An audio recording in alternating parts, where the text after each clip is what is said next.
ناظرین کرام، اردو لائبریری سے یاسین راز حاضر خدمت ہے۔ آج آپ سماعت کریں گے کلام میر انیس۔ گرمی کا روزے جنگ کی کیوں کر کروں بیاں، گرمی کا روزے جنگ کی کیوں کر کروں بیاں، ڈر ہے کہ مثل شمع نہ جلنے لگے زباں، وہ لو کے الحذر وہ حرارت کے العما، رن کی زمیں تو سرخ تھی اور زرد آسماں، آب خنک کو خلق ترستی تھی خاک پر، آب خنک کو خلق ترستی تھی خاک پر، گویا ہوا سے آگ برستی تھی خاک پر، وہ لو وہ آفتاب کی حدت وہ تاب و تب، وہ لو وہ آفتاب کی حدت وہ تاب و تب، کالا تھا رنگ دھوپ سے دن کا مثال شب، خود نہر القما کے بھی سوکھے ہوئے تھے لب، خیمے جو تھے حبابوں کے تپتے تھے سب کے سب، اڑتی تھی خاک خشک تھا چشمہ حیات کا، کھولا ہوا تھا دھوپ سے پانی فرات کا، جھیلوں سے چار پائے نہ اٹھتے تھے تاب شام،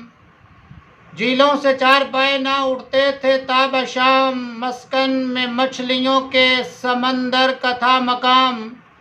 آہو جو کاہلے تھے تو چیتے سیاہ فام، پتھر پگھل کے رہ گئے تھے مثل موم خام،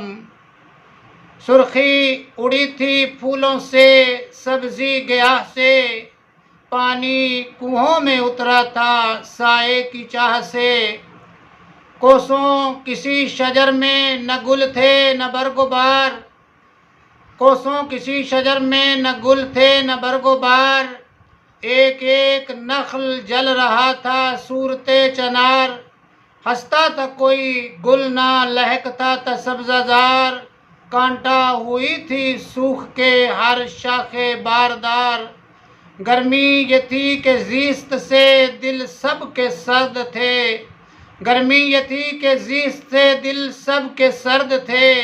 پتے بھی مثل چہرہ مدکوک زرد تھے، شیر اٹھتے تھے نہ دھوپ کے مارے کچھار سے، شیر اٹھتے تھے نہ دھوپ سے مارے کچھار سے، آہو نہ منہ نکالتے تھے سبزہ زار سے، آئینہ مہر کا تھا مقدر غبار سے، گردوں کو تپ چڑھی تھی زمیں کے بخار سے، گرمی سے مضطرب تھا زمانہ زمین پر، گرمی سے مضطرب تھا زمانہ زمین پر،